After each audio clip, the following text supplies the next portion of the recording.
Burada deyərlər ki, sən saydığını say, mən gəlib kalkulyatorla sayacağam. Dostlar, hər vaxtınız xeyir olsun. Kanalıma xoş gəlmisiniz. Bugün Barselonadan bir o qədər çox danışmayacağam. Yox, əslində danışacağam. Amma daha çox üstünlüyü bütün dünyanın gözlədiyi oyun haqqında danışacağam. Düzün desəm biraz əsəbiyəm. Biraz yenə də o boşluq yadıma düşdü. Yadınıza gəlirsə, mən Inter-Barcelona oyunundan sonra çıxışımda dedim ki, içimdə nəsə boşluq var. İçimdə nəsə belə çatışmamazlıq var. Sıxılıram, tıncıxıram. Nəyə görə tıncıxıram? Haqsız finaldan məhrum olduğumuza görə, layiq olduğumuz yerdə olmadığımıza görə sıxılıram. Və burada məni səhv anlamayın Inter azarkeşləri. Elə bilərsiniz ki, mən sizin əməyinizi aşağılamaq istəyirəm, komandamızın əməyini aşağılamaq istəmirəm. Özünüz də herhalde yaxşı gördünüz ki, Barcelona bu mövsüm Çempionlar Liqasının finalında oynamağa daha layiqli idi. Daha gözəl futbol oynayırdı və daha maraqlı futbol oynayırdı. Və əgər Münxendə Paris Saint-Germain və Barcelona qarşı-qarşıya gəlsəydi, məncə 21-ci əsrin ən gözəl Çempionlar Liqası finalına şahid ola bilərdik. Təəssüf, yenə də təəssüf. Bu futboldur. Bəzən ən güclülər qalib gələ bilmir.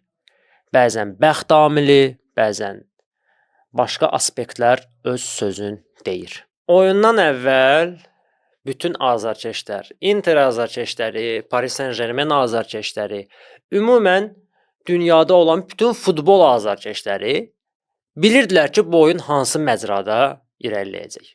Hamımız çox gözəl bilirdik ki, bu oyunda Inter müdafiə olunacaq, Paris Saint-Germain isə ancaq hücum eləyəcək. Topa sahib olacaq, kreativ hücumlar fikirləşəcək. Üstünlük bir sözlə Paris Saint-Germainin tərəfində olmalıydı. Interin bu Parisə qarşı cəmi bir şansı var idi. Əks hücum və düzgün yerinə yetirilən standart vəziyyətdir. Başqa şansı yox idi. Biz bunu hamımız çox gözəl bilirdik. Inter azarkeşləri də həmçinin. Amma bu oyuna Inter nəinki yuxulu. Yəni valla yuxulu çıxsaydılar bundan yaxşı idi. Mən indi yenə də Interin əməyini aşağılamaq istəmirəm. Inter azarkeşlərinin qanını qaraltmaq istəmirəm, amma məncə bundan artıq qaralan deyil.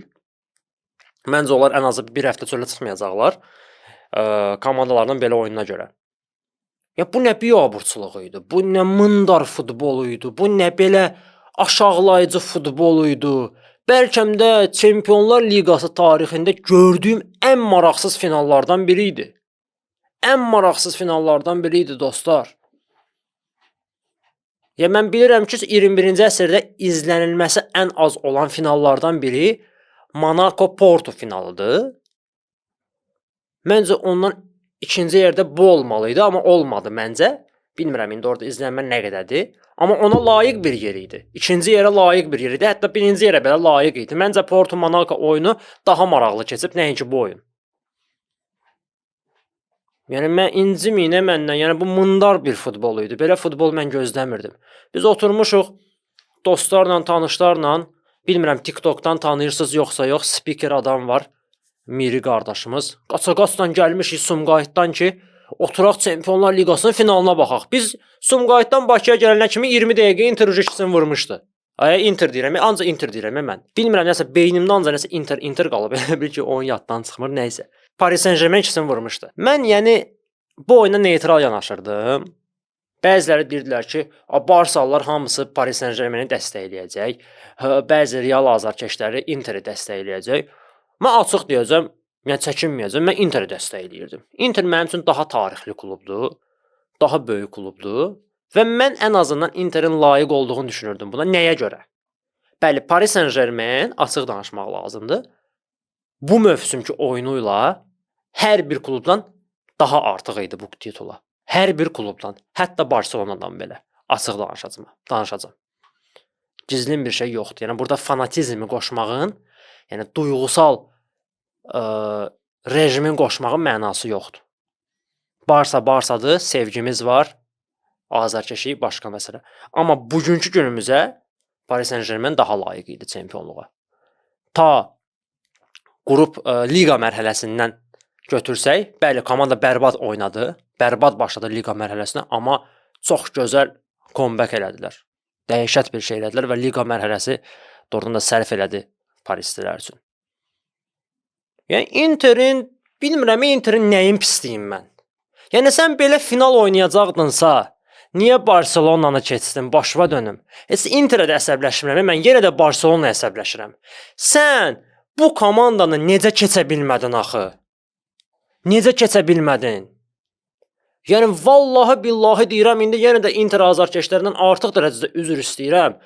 İnciməyin məndən dostlarım, qardaşlar, bacılar, nə bilim, Fazə, Mazə, Sistə, Grandma, hər şey. O qardaşım, Paris Saint-Germain Olimpik Marsel oyununa baxsaydıq bundan daha maraqlı olardı. Vallah billah deyirəm, Interin yerinə Olimpik Marsel oynasaydı, biz möhtəşəm bir final görərdik. Möhtəşəm final görərdik. Bu nə döyülmək idi belə. Bu nə aciz oyunu idi belə. Interin mərkəz xətti demək olar yox idi. Çalhanoğlu batırmışdı Çalhanoğlu. Hələ o birisi Mkhitaryan vəbşə yox idi. Lautaro Turamı mən görmədim oyunda. Görün ki, vəziyyət o qədər bərbad idi ki Interdə. Inter qapıya ilk zərbəsini 75-ci dəqiqədə vurdu. Təsəvvür edirsiniz nə deməkdir bu? Final de bu. Final de bu, final. Yəni mən baxıram, indi mənim canım Interə yanmır. Mən burada yalandan özümü tolerant kimi aparmayım. Yəni açıq olacam, mən düzün danışacam. Yəni mənim canım burada Interə yanmır və yaxud PSG-yə mən belə sevinmirəm. Mənə fərqi yox idi. Amma baxıram, deyirəm, bu nədir belə? Sən ola, belə final olar bəyəm. Bu necə komandadır ki, ilk zərbənin 75-ci dəqiqədə vurur qapıya. O da necə zərbə? Yəni Donnarumma deyir ki, hədə vur da qaqaş, vur, görək nəyə bacarsan. Hələ Donnarumma oyundan sonra qayıdıb deyir ki, yəni o qədər çətin olmadı. Yəni liqa mərhələsinin oyunlarına bənzəyirdi. Yəni bu artıq Interə təhqirdir. Yəni özü də bilə-bilə elə söz soxdu. Hər halda bilirsiniz də, Donnarumma Milanın keçmiş oyunçudur. Interdə əzəli rəqibdir. Onlara bir dənə belə də raket atdı. Yəni 6-cı qolu Donnarumma vurdu. Bu hekayədə əslində yanan Kylian Mbappé oldu. Yəni doğrudan da adama yazığım gəldi, belə pisməsin. Nə məndə yazığım gəldi? İndi hələ karyerası qabaqdadır. Bəzi Real azarkeşlər indi başlayacaqlar, toksik Real azarkeşləri. Qaqa, indi gələ bu 16-nı gələni götürəcək. He. Belə bilmirik nə olacaq. O götürsün, Allah canını sağ eləsin. Mən 16-nın buna dəxli yoxdur. Tək ki götürsün. Vallahi mənim ürəyim istəyir ki, Mbappé Çempionlar Liqasını qazansın. Çünki layiqdir o adam. Hətta qızıl topa belə layiqdir. Çünki Kylian Mbappé neçə illərdir ki, futbola xidmət edir. Möhtəşəm performans göstərir. Stabil də futbol oynayır. Bunun Barsa azarkeşdən eşitməyə biraz qəribə gələcək sizə. Barsalar nə deyir ki, bunun başı gedib ya, bu nə danışır? Açıq danışmaq lazımdır qardaşım. Mən ağzıma ayrı fanatiklik edən deyiləm. Başa düşdünüz? Yəni sizə ağzı ayrıq fanatik Barsa blogeri lazımdırsa, zəhmət olmasa gedin başqa adamları izləyin. Mən olanları danışacağam. Mən bacardığım qədər obyektiv olmağa çalışacağam. Bəli, o yumordur, ironik videolar, o başqa məsələ, o öz yerində, o tam başqa bir şeydir. Amma real dünyadan danışırıqsa, bu günümüzdən danışırıqsa, mən reallıqları danışacağam. Yəni incirsinizsə, inciməyin. İncimirsinizsə lap yaxşı, əla. Yəni Mbappé Paris Saint-Germain heyətində 300-dən çox oynacıqdır. Adam neçə illər can qoydu o komandada. Macron belə onu saxladı o komandada. Amma adam Çempionlar Liqasını qazana bilmədi. Getdiyi ilk ildə gəldi komanda Çempionlar Liqası qazandı. Mayolu komandada 39 oyuna çıxıb bu mövsüm. Bu mövsüm yox, 2 mövsüm ərzində. Gəldi Çempionlar Liqasının qalibi oldu. Bəzən həyat çox acımasızdır. Yəni bəzən talihlər belə gətirir. Qismət deyilən bir şey var. Görürsünüz, yəni doğrudan da bəzən insanlar deyir ki, qismət yoxdur. Yox, əziyyət çəkməlisən. Nəyəsə nail olmaq lazımdır. Dostlar, bəzən qismət öz sözünü deyir. Yəni Mbappé kimi əziyyət çəkən bəlkə ikinci futbolçu yox idi. Adam dünya çempionudur. Adam 2 dəfə dünya çempionatının finalına çıxıb. Dünya çempionatında hat-trick edən adamdır. Yəni ondan çox əziyyət çəkən olub bəyəm. Amma görürsünüz, gətirməyəndə gətirmir də. Getdiyi ilk ildə komanda çempion oldu. Və burada doğrudan da Mbappé'nin varlığı da özü problemi idi ha. Yəni toksik bir atmosfer yaradırdı Mbappe Paris Saint-Germain-də. Özümüz də bunu çox gözəl görmüşük neçə illər bundan əvvəl. Mbappe-də bəli, biraz o toksiklik var. Komandada o lider hissi var ki, mənim üzərimdə qurulmalıdır komanda. Mən buranın böyüyüyəm, mən buranın ənkəsiyəm, Paris Saint-Germain-dən böyüyəm. Mən nə deyirəmsə o da olmalı idi. Və Paris Saint-Germain illərdir bunun əziyyətini çəkirdi. İllərdir bunun əziyyətini çəkirdi. Canları qurtardı bu il və çox gözəl bir gül kimi çıxdılar ortaya. Gül atdılar elə bil. Başa düşdünüz nə demək istəyirəm? Yəni axır ki Paris Saint-Germain rəhbərliyi başa düşdü ki, gücü ulduzlara yox, komandaya qoymaq lazımdır. Bu futbol tək nəfərlik oyun deyil, individual bir oyun deyil. Bu güləş olsa deyərəm okey. Bu futboldur. Mbappe nə qədər güclü olur olsun, müdafiə o yoxdursa, o komanda uduzacaq. Amma bu neçə illər ərzində Paris Saint-Germain ancaq Mbappe-ni saxladı. Qurban olum getmə, qurban olum qal. Messi-ni gətirdiyi sənə görə, Neymarı gətirdiyi sənə görə vapşi zibil elədilər. Aləmi qatdılar bir-birinə. Qatdılar, nə bilim. Axırda hamısı getdi, komanda çempion oldu. Təsəvvür edirsiniz nə deməkdir bu? Hücumda Mbappe, Messi, Neymar, müdafiədə Marquinhos, Sergio Ramos, qapıda Keylor Navas, nə bilim Verratti oynayırdı. Matuidi zad var idi o vaxt. İndi tam hamısını bilmirəm, bəsəm yadımdan çıxıb bəzilərinin adı. Kimlər yox idi daha. Bu komanda gəlib Çempionlar Liqasını qazana bilmədi. Lələün Dembele gəldi Çempionlar Liqasını qazandırdı bu komandaya. Lələün Dembele. Dünənki uşaq Duya gəldi Çempionlar Liqasını qazandırdı bunlara. Qonşumuz Kvaratskhelia gəldi Çempionlar Liqasını qazandırdı bunlara. Nəysə, çox danışmaq istəmirəm Paris Saint-Germain haqqında. Azərkeşlərini təbrik edirəm səmimi qəlbdən. Bəlkə də son illərin ən layiqli Çempionlar Liqası qalibi oldunuz. Təbrik edirəm sizi. Haqqınız idi. Və mən demirəm ki, Barcelona finala çıxsaydı PSG-ni məhv edərdi. Yox, bunu demirəm. Bunu deyə də bilmərəm. Bilmək olmaz. Amma ən azından gözəl futbol görəcəkdik. İndi mən Barcelona'nın finala çıxması haqqında danışıram ki, yəni Barsa doğrudan da layiq idi. Barsa finala çıxmamasının tək səbəbi özüdür.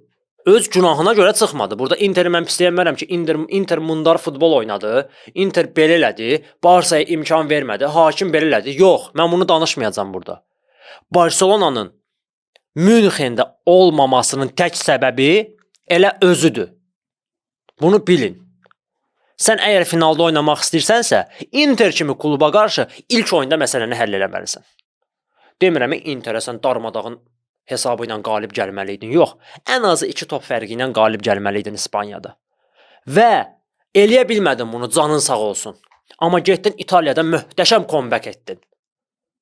Onu qorumalıydın. Yəni yadıma düşür, xiyar oluram da mən də özüm ölümdə. Bu nədir la? Adam dəli olur ki, belə finalı əldən vermək olar. Valla biz finala çıxıb bu Paris Saint-Germain-i uduzsaydıq, qram belə pis olmazdım. Zərrə qədər pis olmazdım. Çünki bu dastoynu rəqibdir. Güclü rəqibdir. Adam belə rəqibi uduzar. Paris Saint-Germain vəhşi kimi futbol oynadı. Biz də öz gücümüzü göstərəcəkdik. Möhtəşəm bir final olacaqdı. Mən demirəm ki, Barcelona Paris Saint-Germain-i məhv edəcəkdi Münxendə. Ola bilər ki, həmin o 5 qol bizə də dəyə bilərdi. Amma ən azından Barsa qapıya zərbə vuracaqdı. Ən azından o 5 qola 2 dənə qolla cavab verəcəkdi. Mən indi misal üçün deyirəm, amma bəlkə də Barsa finalı uda da bilərdi. İndi mən Barsanı aşağılamaq istəmirəm. Bəzi elə biləcək ki, mən burada Interi qoydum dağın başına, özümüzkiləri soxdum itin. Yox, onu da eləmək istəmirəm. Yəni Barsaya güvənirdim. Yəni finala çıxsaydılar, əlbəttə ki, inanırdım ki, çempion olacaqlar. Amma olmasaydıq belə, yenə də Paris Saint-Germain kimi, bu Paris Saint-Germain kimi komanda uduzmaq zapadlo deyil, pis bir şey deyil. Çünki yəni komanda doğrudan da futbol oynayır qardaşlar. Adama ləzzət eləyir. Duya oradan girir, Dembele buradan girir. Nə bilim, Kvaratskhelia oradan çıxır. Bunlar görürsən ki, Kvaratskhelia burdadır, görürsən bir də Dembele ortadadır. Nə bilim, Hakimi sağ cinah müdafiəçisidir, sol cinahda oynayır. Nə bilim, sözüm yoxdur mən. Fabian Ruiz hücuma qatılır, Duya gəlir dayağa. Deyirəm, bu necə futboldur? Bunlar nə edir belə? Bu Luis Enrique nə qrup bu belə? Bu nə maşındır belə? Və özdə Luis Enrique-dən mən bunu gözləmirdim. Yəni Luis Enrique düzün desəm mən o qədər çox bəyənmirəm. Mənim sevdiyim məşqçilərdən deyil. Nəyə görə? Sırf Barcelonada onun çox zəif, mənə görə zəif çıxışı oldu. Yəni onun o heyəti ilə ən azı biz minimum 2 dəfə Çempionlar Liqasını qazanmalıydıq. Minimum 2 dəfə qazanmalıydıq. Heyf olunmadı və onun ulduz futbolçularla işləyə bilməməsi biraz mənə problem yaşatdı. Barselonadakı ulduz futbolçuları indi zəhmət olmasa Paris Saint-Germain-in ulduz futbolçuları səhv salmayın. Yəni Messi, Neymar, Suarez, Doué, Dembele, Kvaratskhelia deyil. Onlar başqa tip oyunçulardır. Ona görə məncə Luis Enrique o deyildi. Bəyənmirdim onu. Nəysə, yenidən Paris Saint-Germain azarkeşlərini təbrik edirəm. Layiqli qələbə idi, möhtəşəm qələbədir. Inter azarkeşlərinə isə səbir diləyirəm, amma gərək yolu verərdiniz bizə. Biz bunların işinə baxardıq. Bəlkə biz nəsə başqa bir tema fikirləşərdik, siz fikirləşənmədiniz. Valla yaxşı oynayıb uduzsaydınız mən söz danışmazdım burada, amma finala layiq oynamadınız dostlar. İnciməyin məndən. Belə final olmur. Belə final olmur. Adamı topla döydülər. Bir ki Mayolu gəlib sizə mırtdaşa qol vurursa, hələ Zomerə baxın, yadıma düşür əsəbləşirəm yala. Barsa ilə oyunda prime açdı bu adam. Barsa ilə oyunda prime açdı. PSG ilə oyunda vedrəyə dönmüşdü. Hardan qoyurdular, girirdi içəri. Ha, Dumfries hələ. Dumfries Barsa ilə 2 oyna 5 qol üstəgəl assist eləmişdi. Gerard Martinin cinahın nə bilim avtovağzal yol eləmişdi. 4-0 olanda hesab Kvaratskhelia ilə Nuno Mendes onu nətər sıxdılarsa küncdə ciyəri dağıldı az qala. Gözləri belə qaldı ki, ola deyən Gerard Martin yoxdu oyunda. Başa düşmədim. Hanı Gerard Martin? Nuno Mendes sənin üçün Martin deyil. Kvaratskhelia hesab 4-0-dır. Oyunun taleyi həll olunub. Adam eşşək kimi qaçır bunun dalınca.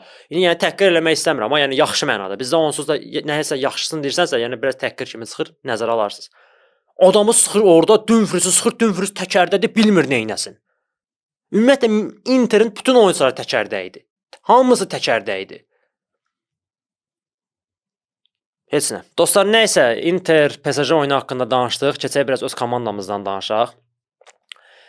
Komandamızda danışılası əslində çox bir şey yoxdur. Komandamız bu dəqiqə transferlərlə maraqlanır. Ancaq hələ ki maraqlanır. Başqaları alır, biz maraqlanırıq. Amma ki, Juan Garcia transferi demək olar ki, yekunlaşmaq mərhələsindədir və Juan Garcia demək olar ki, Barcelona oyunçusudur və yaxın həftələrdə rəsmi açıqlanması gözlənilir. Prosta Juan Garcia'nın belə bir problemi var ki, Espanyolla arasını pozmaq istəmir. Nəzərə alsaq ki, hər iki komandanın arasında qanqaraçılıq var. Ona görə də istəyir ki, kulturlu formada, samballı formada oradan çıxıb bura gəlsin. Məncə o qapısını buraxmaq olmaz, sevdiyim qapıçılardandır. Mən sizə Chevalier istəyərdim. Amma Juan Garcia'nın da oyunlarına baxdım, analiz elədim. Pis qapıçı deyil və bir nüansı nəzərinizə çatdırmaq istəyirəm ki, fikir vermişsinizsə yoxsa yox, Barcelona'nın qapıçısı La Ligadan komandaya transfer olanda o daha uğurlu olur. Mən açıq deyəcəmsə, Ter Stegen bəli, möhtəşəm qapıçı idi. Əla qapıçıdır. Sözüm yoxdur, amma vaxt gəlib çatıb dostlar. Mən istəməzdim belə olsun. Ter Stegen'i qovmaq lazım deyil.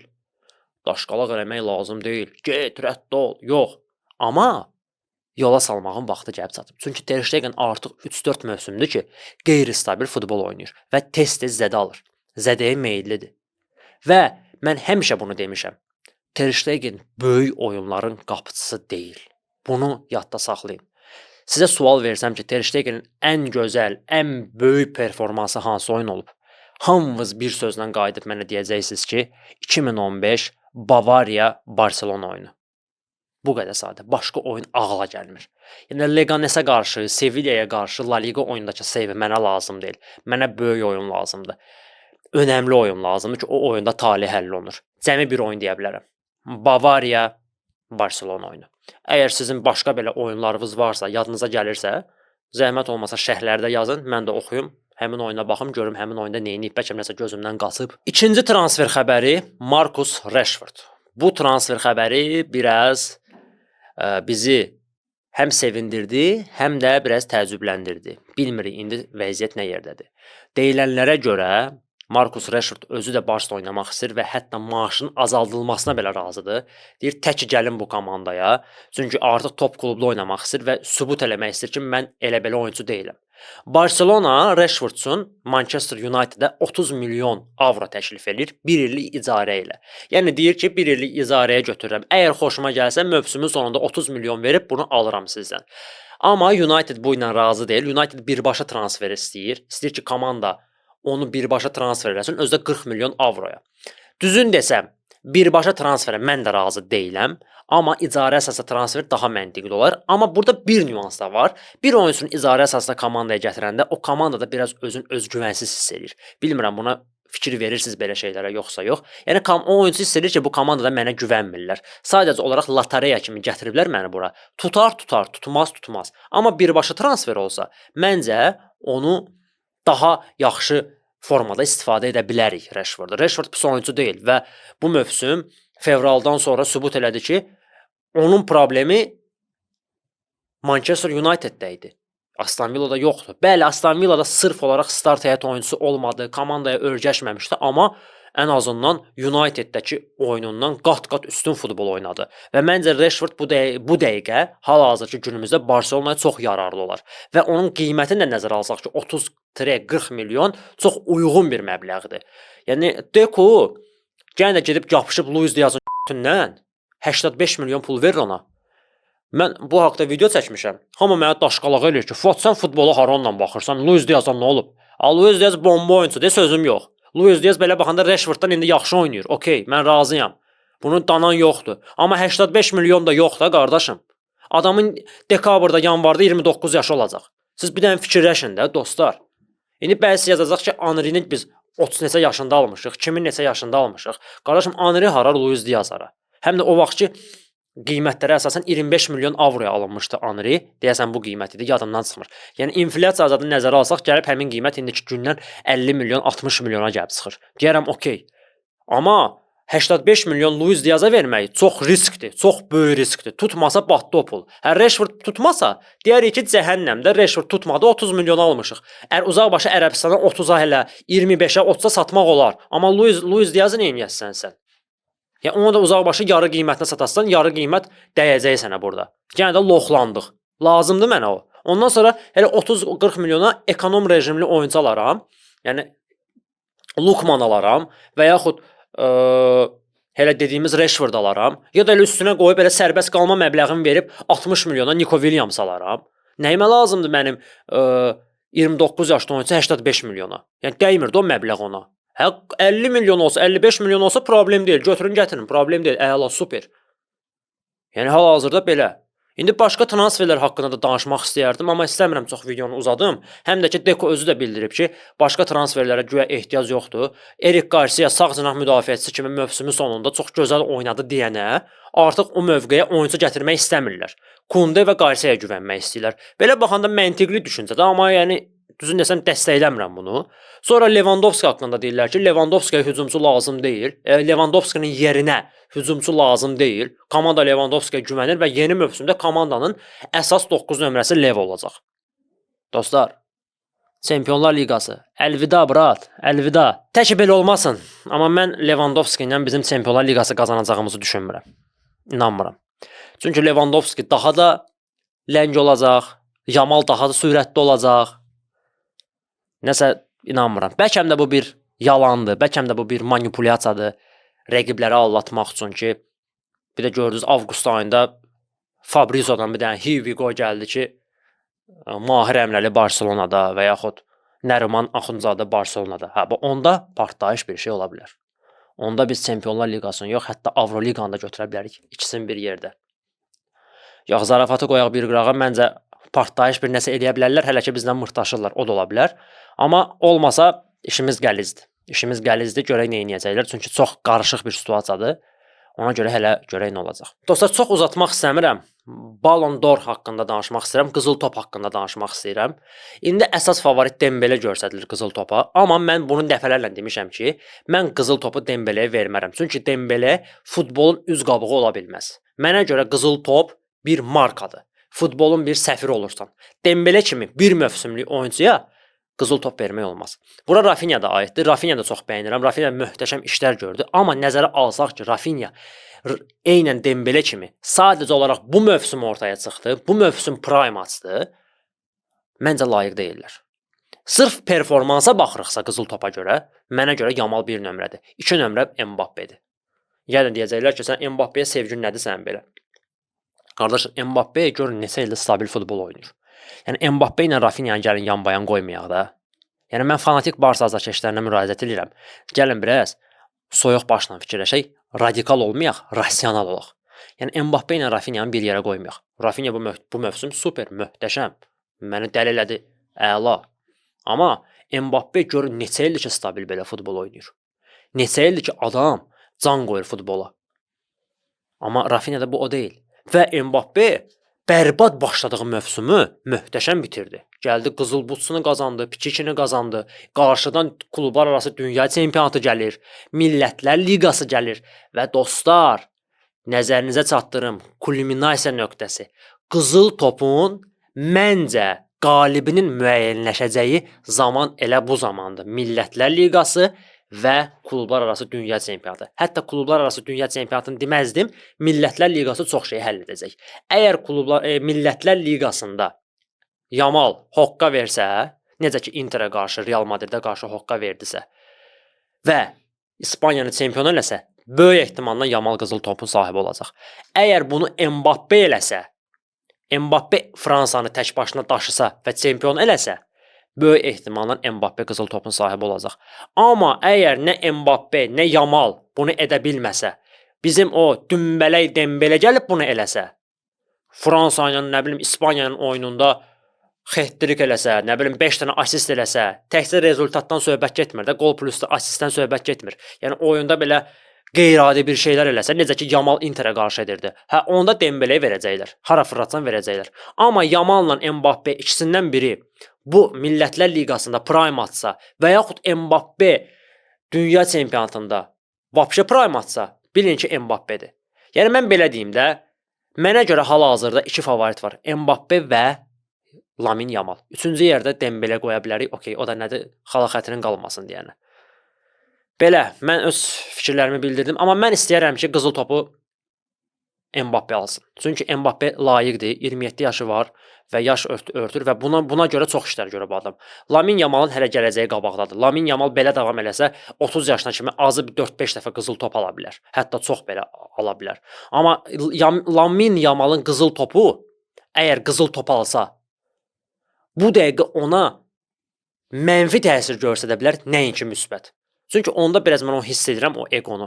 Hiss edirəm də o qalxır da bir də. 3 dənə dribling edir, qalxır. Görün, təsəvvür edin ki, bu qızıl topu alsa nə edir? Özdə indi komandanın ən çox maaş alan oyuncularından biri olacaq. 10 nömrəni verəcəklər. Vəsə, pul press, həyat interes qardaşım. Yaz divara, simpatik navara. Abi Yamal Sumqayıt uşağı idi. Yo, bura, o masazır uşağı da. Nəysə dostlar, məndən bu qədər. Məncə pozitiv bir veriliş alındı. Həm əsəbi idim, həm belə pozitiv idim. Bilirsiniz nəyə görə əsəbi idim. Nəysə dostlar, hamınıza təşəkkür edirəm. Videonu bəyənib kanala abunə olmağı unutmayın. 2000-ə az qalıb, çatırıq. Nəysə, öpürəm hamınızı. Viska Barsa, Viska Kataloniya.